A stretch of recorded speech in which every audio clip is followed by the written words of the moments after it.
Ini adalah Bedugo, Bekajang, dan Bejeling. Mereka adalah anak-anak rimba di Taman Nasional Bukit 12. Dan ini rumah mereka. Mandi di sungai.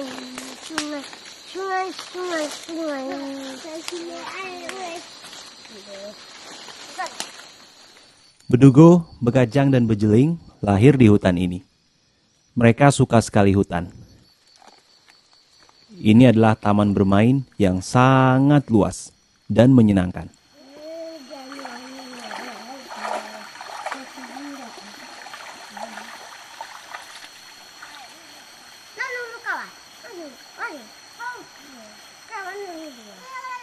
Lihat saja Bekajang dan Bejeling berayun di akar pohon dan menjeburkan diri ke sungai yang jernih dan dingin airnya. Ups, mereka bertabrakan.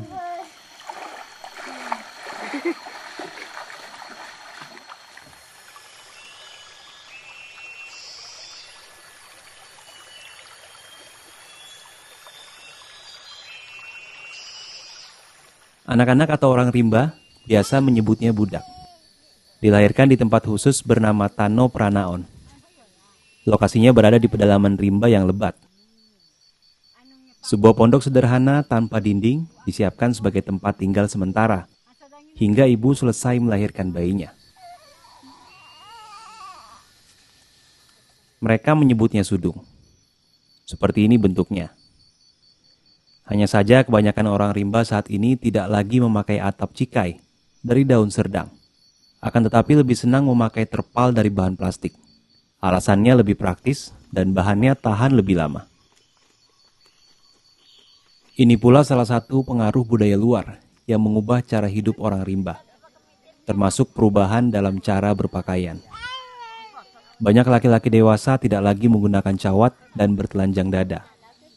Demikian pula dengan anak-anak dan perempuan orang rimba.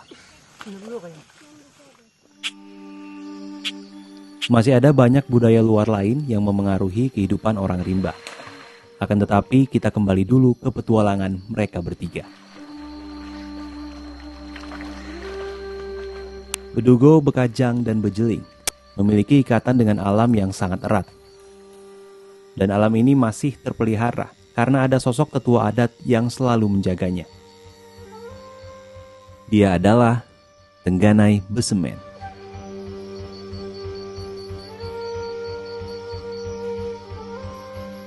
Kami orang rimba dalam Taman Nasional Bukit 12 ini harus menjunjung tinggi adat, pasti adat kami orang rimba.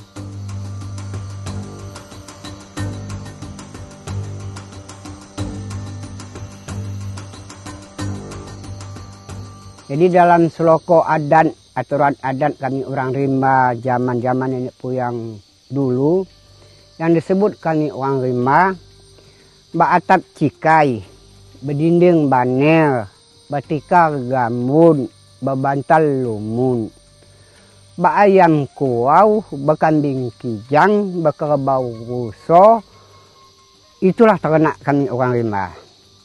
Taman Nasional Bukit 12 ini sebagai ruang hidup kami orang rimba.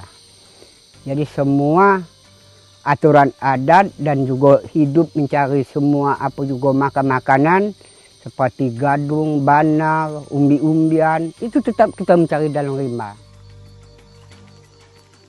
Kami mewarik ke podo anak-anak kami macam mana rimba kami ini sampai bertahan dan selama-lamanya supaya budaya adat mungkin tiada ada sampai hilang. Adat istiadat orang rimba selalu berkaitan dengan hutan sebagai tempat mereka hidup. Yang sering itu kayu yang apa, bolong-bolong lama itu kan, ada lubangnya. Tidak, walaupun dia hidup, tapi kayunya masih tegak, bolong kayunya itu, lubang. Interaksi dengan alam terjalin sangat intim. Perkenalan anak-anak dengan alam dimulai saat mereka masih berusia 1 bulan. Pada saat inilah, bayi untuk pertama kali dimandikan di sungai melalui sebuah upacara adat yang mereka sebut upacara Jemban Budak Mandi. Upacara ini hanya bisa dihadiri oleh orang rimba. Orang luar tidak diperkenankan hadir, sebab mereka meyakini dewa-dewa enggan datang jika ada orang luar ikut dalam upacara tersebut. Namun, Tengganai Besemen kali ini bersedia menunjukkan bagaimana proses memandikan bayi orang rimba, mulai dari persiapan hingga bayi turun ke sungai. Dan bayi beruntung yang akan dimandikan ini bernama Ngangkot. Lucu ya? Bedugo, Bekajang, dan Bejeling pun saat berusia 1 bulan dimandikan di sungai seperti halnya Ngangkot.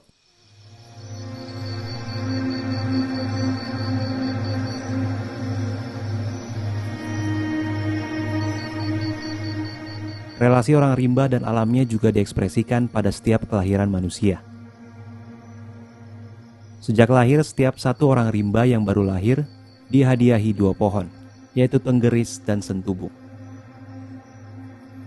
Besar dan tegaknya pohon Tenggeris menyeratkan harapan orang tua agar bayinya kelak tumbuh sebagai anak yang hidup tegak, kuat, menjulang, dan mengayomi sekitarnya.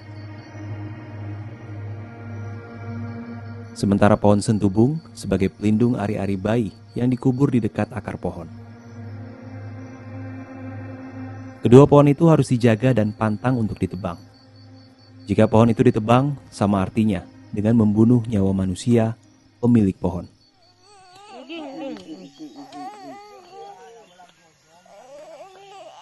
Ngangkot sudah tidak memiliki ayah. Ia kini hanya tinggal bersama Nidar, ibunya atau induk, dalam sebutan orang rimba. Persiapan upacara jemban budak mandi diwakili kakeknya, Prabung, dan pamannya, Betuah. Siapa? Kami Oh, ini kan apa? kami dua anak jantung bungsu berpekan-pekan mandi ke budak do rumah kakek bungsu angoli bulannya aman di konyi. Oh. Dah cukup sebulan singinya kelapa Oh, ini oh. itu ngalah cukup sebulan. Jadi siapa dukun untuk mandi konyol? Ada rencananya nang ke kalau merasul. Bunganya siapa yang mandi? Nah karanya induk melurungnya dua anak lapai nang kami jomput sungguh beramu bunga.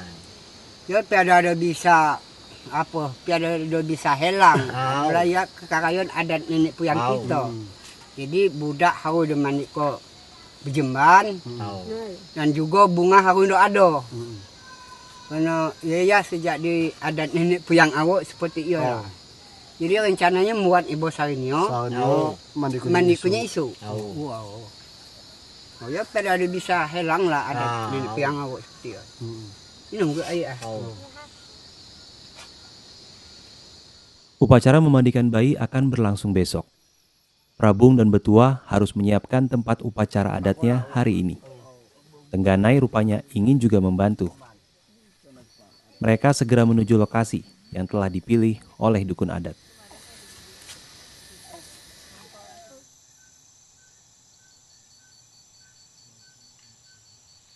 Pekerjaan pertama dimulai dengan membersihkan tempat upacara. Tengganai menebas pepohonan hingga bersih dan tanahnya terkupas.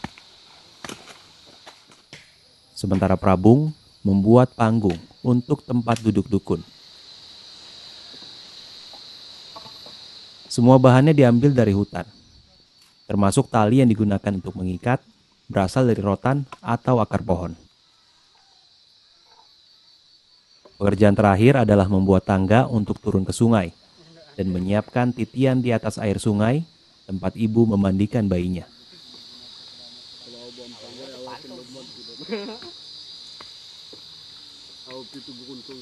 Hanya lagi dah.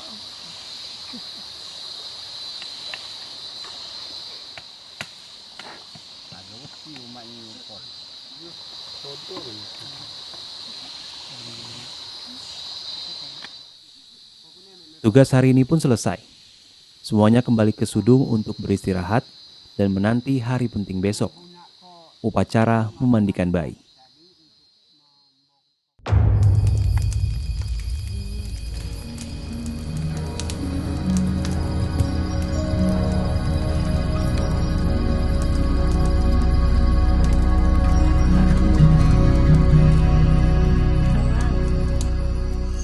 Istirahat.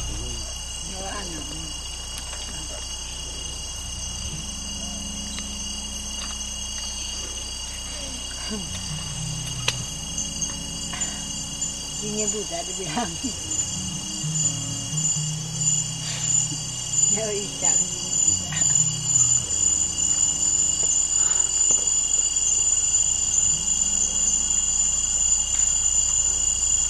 Boy mati. Coba dia jangan kuai.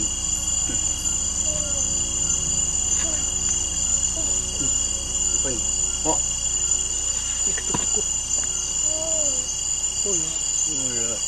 bahulan.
Mak, makanan Cina bawa budak ke jembana untuk supaya dimandi kok.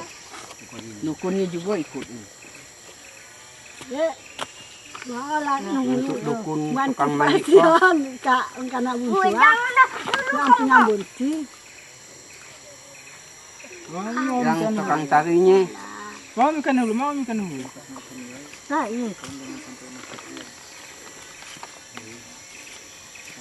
Mau.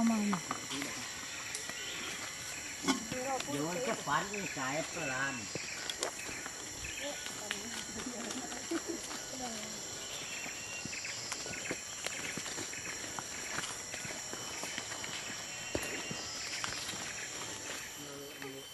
Cuman jalan di Bukiun. Merasul kali ini yang memerankan sebagai dukun adat. Untuk berkomunikasi dengan dewa, dukun adat mengenakan ikat kepala dan selendang khusus. Namun ada syarat utama yang harus dipenuhi agar dewa mau datang menghadiri upacara ini, yaitu bunga. Seperti kata sloko adat nenek moyang mereka. Ada bunga, ada dewa. Tidak ada bunga, berarti tidak ada punya dewa. Nah, makanya rimba ini harus sampai ke cucung, ke piut, harus ini tidak bertahan. Karena itu adalah menyangkut budaya adat kami orang rimba dengan bunga. Kalau bunganya sudah hilang, ya hilanglah adat kami orang rimba.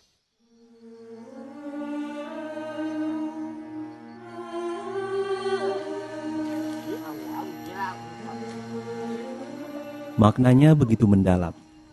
Secara tidak langsung, orang rimba mempunyai peran dalam menjaga keanekaragaman hayati. Apalagi jenis bunga yang digunakan berbeda dalam setiap upacara adat. Untuk memandikan bayi, jenis bunga yang digunakan yaitu bunga kuning. Nasat istri Tengganai membantu mencarikan bunga.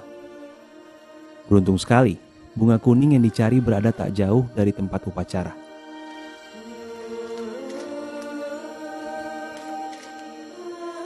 Dan ini dia bunganya.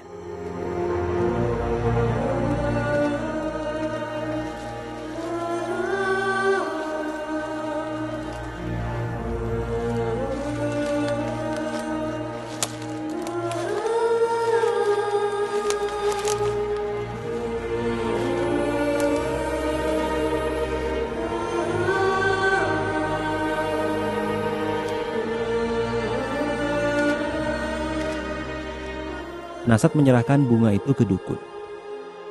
Kemudian disimpan di tiang. Tiang ini dibuatkan sebuah tenggeran untuk dewa burung. Orang rimba mempercayai dewa burung akan hinggap di bunga itu.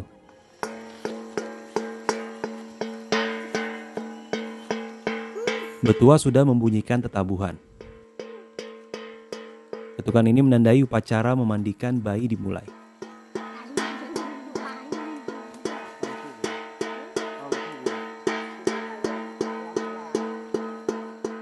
Namun dalam aturan adat, orang rimba memiliki pantangan. Tidak diperkenankan mandi menggunakan sabun atau sampo.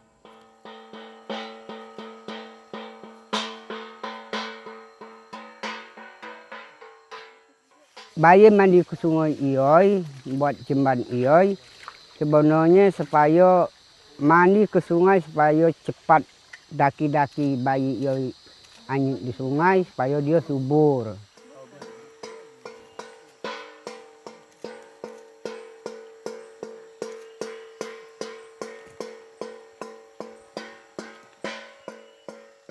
Bunga itu digunakan dewa siluman dan juga dewa merego, nah, dewa rimau. Jadi dukun juga memanggil seperti dewa burung juga untuk menjaga 3 jenis dewa untuk menjaga anak bayi itu mandi ke sungai supaya tidak ada air beli yang menyerang sewaktu bayi mandi ke sungai itu. Kalau sungai itu tercemar, memandikan budak itu sebenarnya dewa tidak ada mau menampil kita karena dia sudah tahu sungai itu kotor.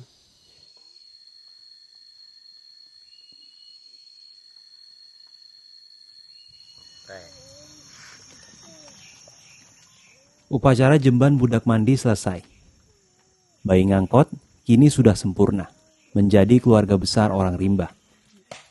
Kini waktunya makan bersama.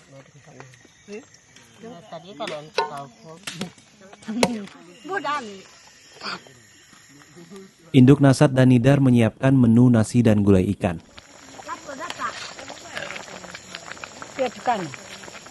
Orang rimba memiliki pantangan, memakan daging ayam, telur, dan semua daging yang berasal dari hewan peliharaan. Abah-abahnya lagi habis besok. Protein hewani mereka diperoleh dari binatang yang hidup liar di alam. Untuk mendapatkannya, mereka harus berburu di hutan.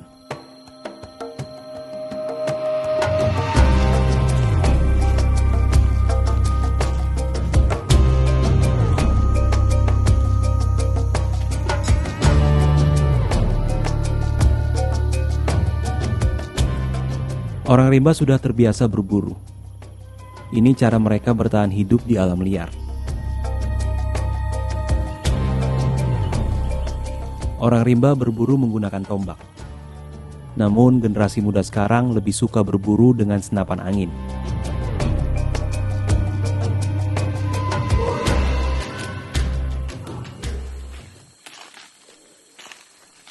Selain itu masih ada cara lain untuk mendapatkan hewan di hutan, yaitu dengan memasang jerat. Merasul sangat ahli untuk membuat jerat.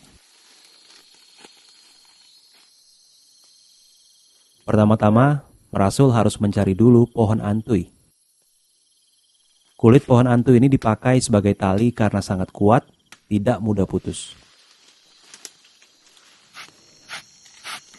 Untuk memisahkan kulit dan batang pohon, Merasul menariknya sekuat tenaga hingga batang terkelupas.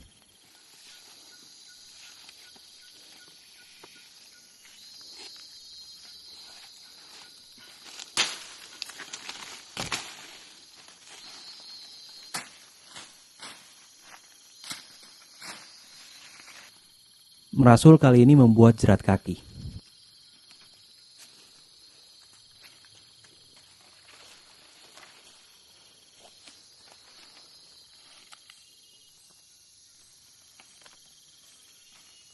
Jika binatang menginjaknya, semua binatang rasanya sulit untuk melepaskan diri.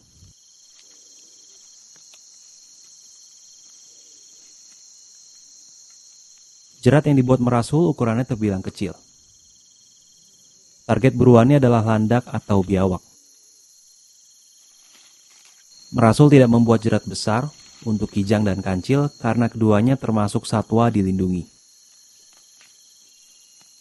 Sementara babi hutan setahun terakhir ini kian sulit didapat karena kematian massal akibat virus African Swine Fever atau demam babi Afrika. Jerat sudah dipasang. Merasul menyerahkan semuanya pada alam. Besok, ia akan kembali untuk melihat seberapa beruntung jerat yang dipasangnya ini.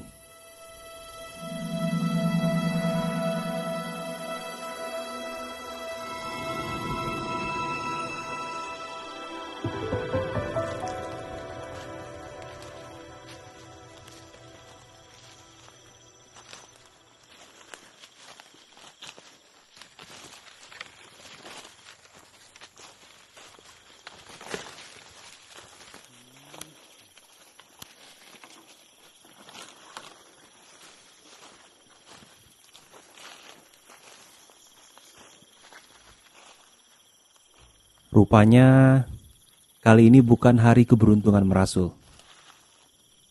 Tali jerat masih terpasang dan tak ada tanda satwa melintas di sekitar perangkapnya. Merasul harus cari cara lain untuk mendapatkan protein.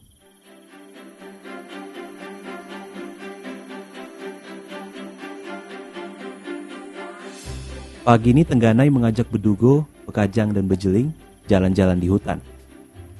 Tujuannya mencari tanaman obat. Tengganai ingin mengenalkan sejumlah tanaman yang bisa dijadikan obat kepada anak-anak.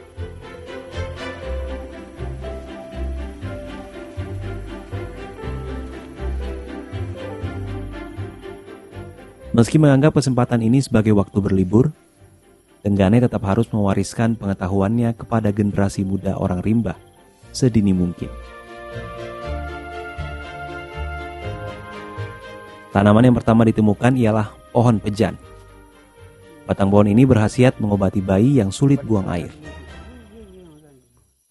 Anak yang umur sekitar 4 bulan ke bawah lah istilahnya.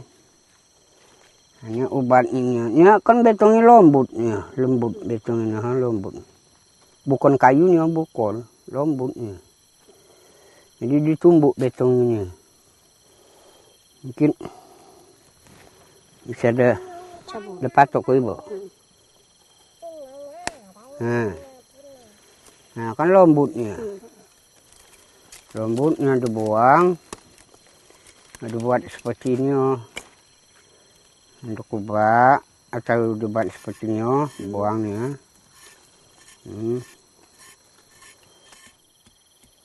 Nah ya udah biar kuda seperti ini. Baru diikat dengan koin ini, boh.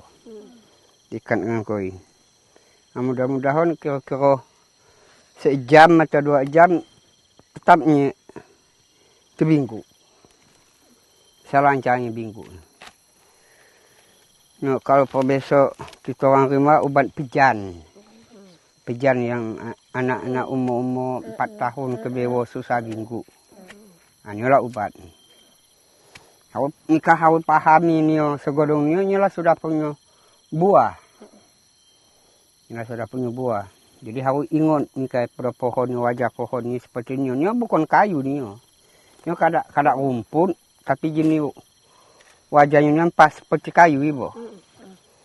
Tapi ni bukan kayu ni, lembut betong. Oh lembut. Tanaman kedua yang ditemukan ialah kenuan biso. Ni kalau besok kita orang rimba, ni ubat kenuan bisa. Ubat kenuan bisa. Jadi ni ada 2 macam. Ada yang agak coklat daun ini. Ada putih seperti ni. Nah, sama baik ubat kenuan bisa. Ubat kenuan bisa seperti ia. Nah, ia lagi kita berjalan. Kita menelok. Apa yang kita bertemu, ubat apa yang ada, bisa kita delok.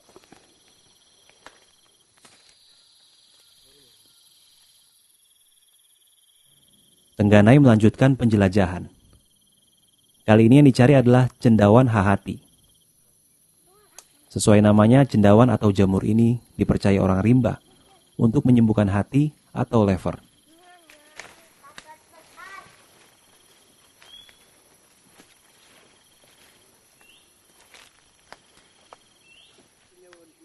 Tengganai rupanya sudah menemukan keberadaan cendawan itu.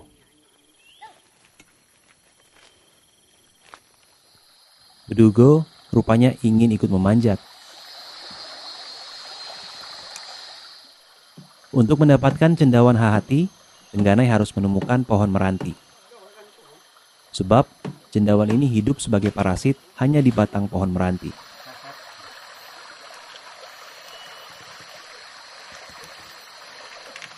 Cendawan ini sangat tebal dan keras, dan bentuknya memang mirip seperti hati. Anak tahu dengan apabila ada orang sakit hati, boleh ditunjukkan yang di sadaan. Nggak tahu dengan kalah.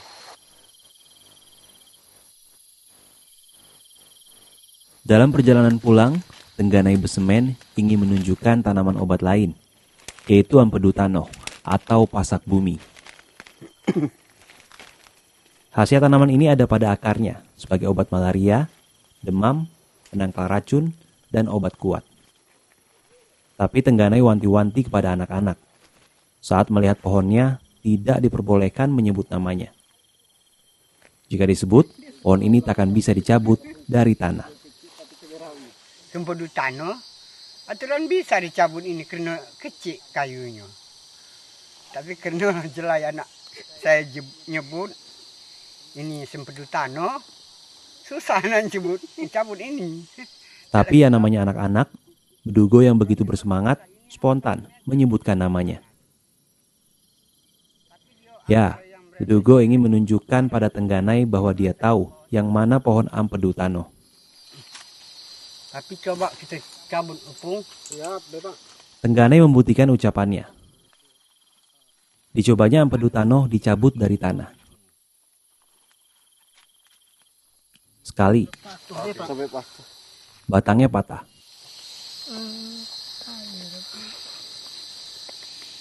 Percobaan kedua, Tengganai menggunakan akar pohon.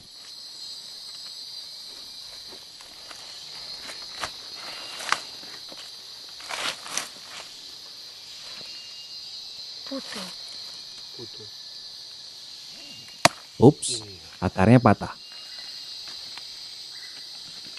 Percobaan ketiga, dan menyerah.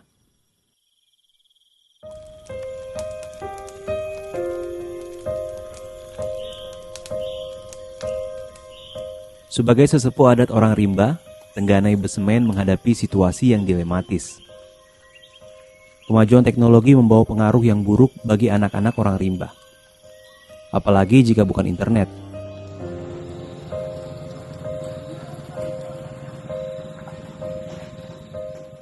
Lihatlah sekelompok anak ini sedang menonton video di media sosial. Sejak internet masuk, anak-anak orang rimba kecanduan gawai. Mereka juga gandrung bermain game dalam jaringan atau daring. Tengganai Besemen mencemaskan situasi ini. Bisa saja kesehatan anak-anak terganggu. Kebiasaan ini juga membawa pengaruh pada cara hidup orang rimba ke depannya.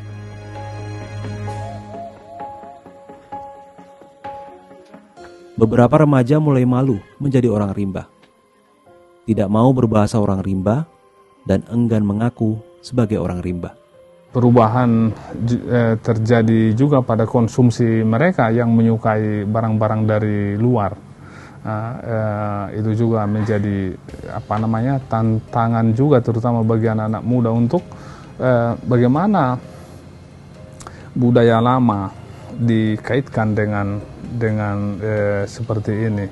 Sebagai contoh lah, kalau kita baca nama-nama orang di Terap, semua pasti kita tahu, oh ini nama rimba, nama orang rimba gitu ya. Tapi saat kita membaca nama-nama orang sekarang ini, terutama mungkin yang di daerah yang tidak ada hutan, itu namanya pasti sudah berbeda sama dengan nama umum. Karena malu dia dengan nama identitas dia yang lama itu gitu. Akan tetapi ada persoalan lain yang lebih besar. Ini.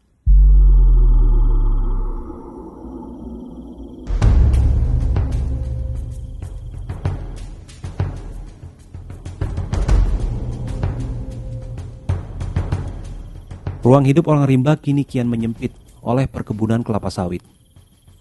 Sebuah tragedi bagi orang rimba yang hidup dan mencari makan di hutan.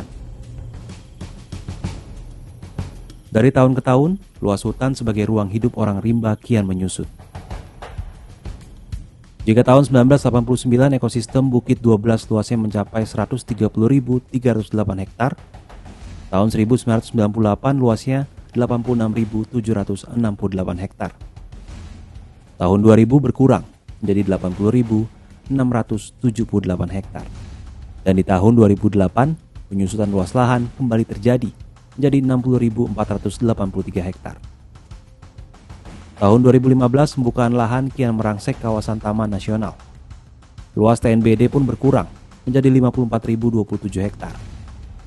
Pada 2019, luas ekosistem Bukit 12 kembali menciut menjadi 48.305 hektar, dan terakhir pada 2021 tersisa 48.796 hektar.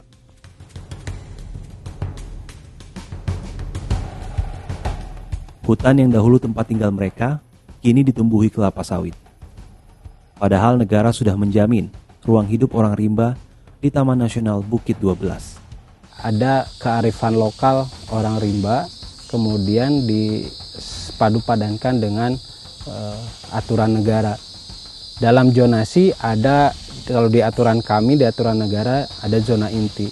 Tapi kalau di kearifan lokal orang rimba atau suku anak dalam disebutnya tali bukit. Nah, tali bukit menurut mereka tidak boleh ditebang, tidak boleh dijadikan ladang, tidak boleh dikelola gitu. Namun kenyataannya, konflik itu kian sering terjadi.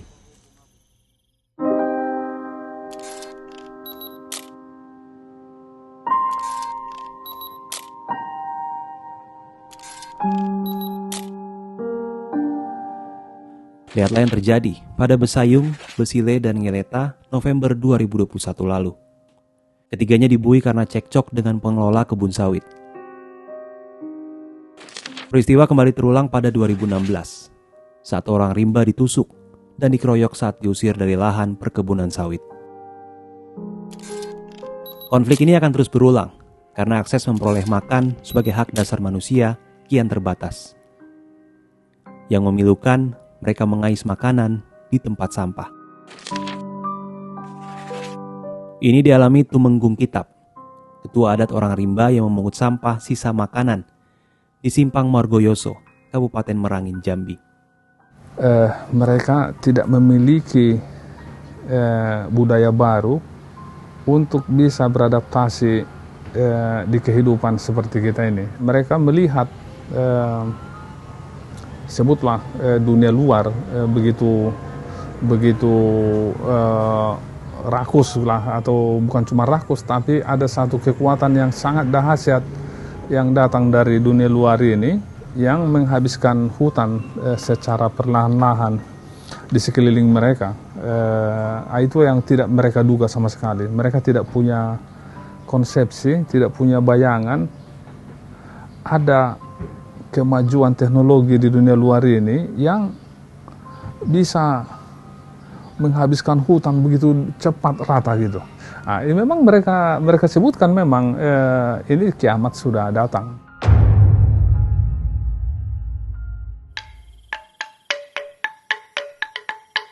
Nasib Bedugo, Bekajang, dan Bejeling menjadi teka-teki.